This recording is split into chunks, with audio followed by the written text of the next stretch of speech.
আসসালামু আলাইকুম, welcome to Yasmin recipes. আশা করি আল্লাহর মধ্যে সবাই ভালো আছেন। আজকে অনেক মজাদার একটি রেসিপি নিয়ে এসেছি, শুটকি মাছ দিয়ে গিমা শাক।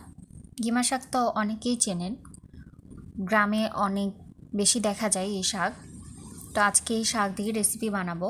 প্রথমে শাকগুলোকে আমি বেছে নিয়েছি এবং পানি দিয়ে খুব ভালোভাবে পরিষ্কার করে নিয়েছি। আমার চ্যানেলকে সাবস্ক্রাইব করে দিবেন এবং আমার ফেসবুক পেজ এবং ইনস্টাগ্রাম অ্যাকাউন্ট অবশ্যই ভিজিট করবেন। কড়াইয়ে আমি 1 কাপের মতো পেঁয়াজ কুচি, তেল, রসুন এবং রূপচাঁদা মাছের শুটকি দিয়ে কিছুক্ষণ ভেজে নিব। পেঁয়াজ, শুটকি মাছ আমি ততক্ষণ ভেজে নিব যতক্ষণ শুটকি মাছটা একটু ভাজা ভাজা না হয়েছে। আপনারা আপনাদের পছন্দ মতো শুটকি মাছ নিয়ে এই শাকটি রান্না করতে পারেন। আমাদের ভালো লাগে রূপচাঁদা মাছ, তাই রূপচাঁদা মাছের শুটকি নিয়েছি। তো রূপচাঁদা মাছটা অনেকটা ভাজা ভাজা হয়ে গেছে।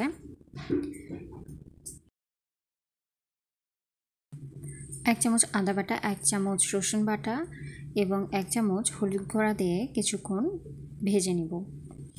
এর মধ্যে আমি 4 চামচের মতো মরিচ বাটা দিয়েছি। আপনারা যেমন ঝাল খান তেমন দিয়ে দিবেন। মশলা কষিয়ে নিব। মশলাটা যখন একটু লাগা লাগা হবে 1 কাপের মতো পানি দিয়ে আবারও ভালোভাবে কষিয়ে নিব। স্বাদ মতো লবণ দিয়ে দিব এবং কেটে রাখা আলু দিয়ে ভালোভাবে কষিয়ে নিব।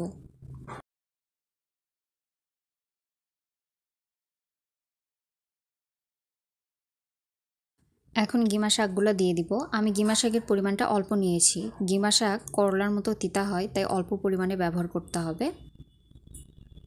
শাক এবং আলু ভালোভাবে কষিয়ে নিব কিছুক্ষণ। গিমা শাক অনেক তেতো হয়, অনেকের অপছন্দনীয় হতে পারে, কিন্তু নিম পাতার মতো গুণে ভরা। তো সবাই একবার হইলেও মাসে এই শাক খাবেন।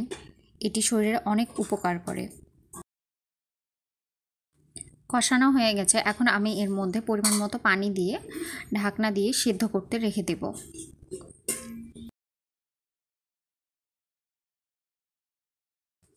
আমি এখানে বসের পাতা নিয়েছি, বসের পাতা মুড়িয়ে এর মধ্যে দিয়ে দিব। তো এটা অপশনাল, কারো কাছে থাকলে দিতে পারেন।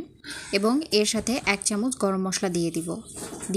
আবারও ভালো করে নাড়াচাড়া করে সিদ্ধ করতে রেখে দিব এবং ততক্ষণ রান্না করব যতক্ষণ পানি শুকিয়ে না গেছে।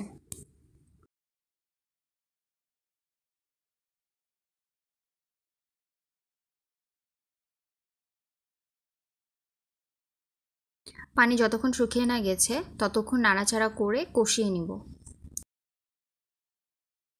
আপনারা সবজিটি সকালে নাস্তায় রুটি, পরোটা এবং দুপুরে ভাতের সাথে খেতে পারেন। খেতে অনেক মজা। আশা করি রেসিপিটি আপনাদের ভালো লাগবে। সবাই ট্রাই করবেন এবং অবশ্যই জানাবেন কেমন হয়েছে।